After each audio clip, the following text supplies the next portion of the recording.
सजना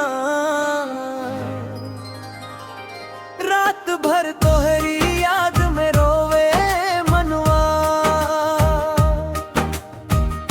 तोहरे बिना सुना लागे ई जहान, तू ही बन गईलू दिल के अरमान। हो सजना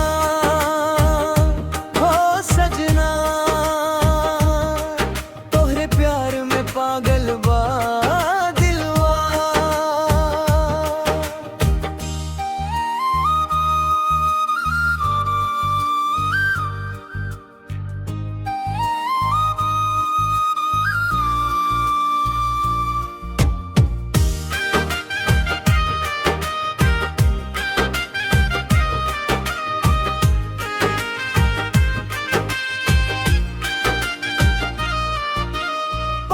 नजरिया में जादू चला गई, सुना दिलवा में प्यार जगा गई, तोहरे हंसिया दिलवा चुरा गई, देखते देखते मनवा बहका गई, चांद भी शर्मा जाला तोहार रूप दे, दिलवा करे बस तोहके देखत रहे एकटक, धीरे धीरे बढ़ल प्यार के कहानी, तू बन गईलू अब जिंदगी रानी, तोरी नैनों में बस गईल दिलवा। हो सजना रात भर तोहरी याद में रोवे मनवा,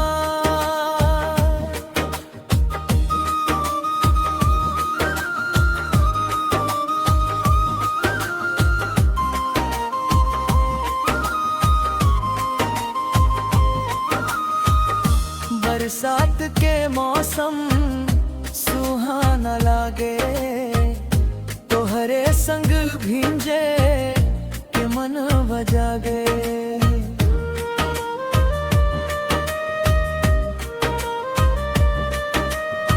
हाथ पकड़ के तू जब मुस्कावेलू,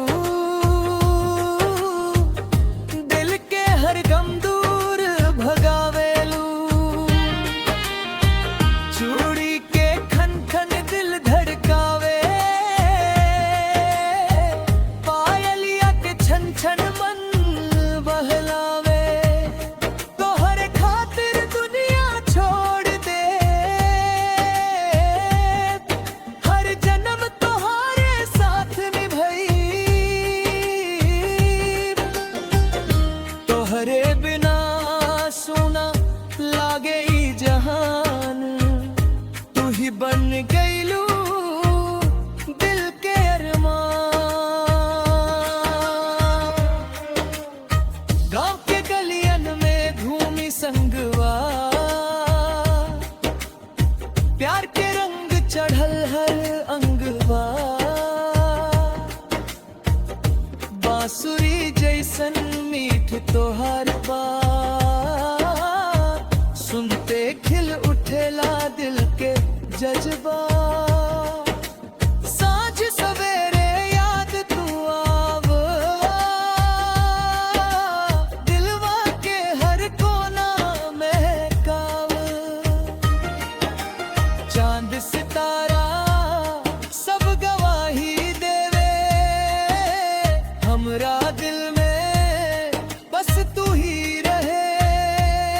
हो सजना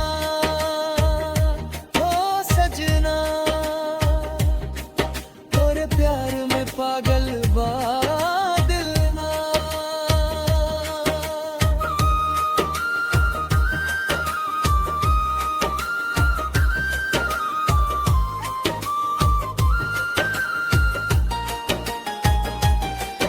ओ सजनवा सुन ल पुकार, तोहरे बिना लगे अंधियार, आजा दिल के करीब हो जा,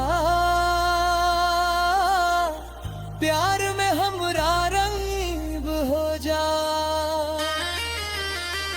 मंदिर में मांगी तोहरे दुआ,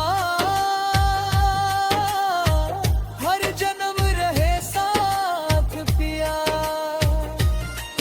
ना टूटे प्यार के डोरी, तोहरे संग लिखी जिंदगी मोरी। मंद मंद बहे पुरवैया, याद दिलावे तोहार बतिया। दिलवा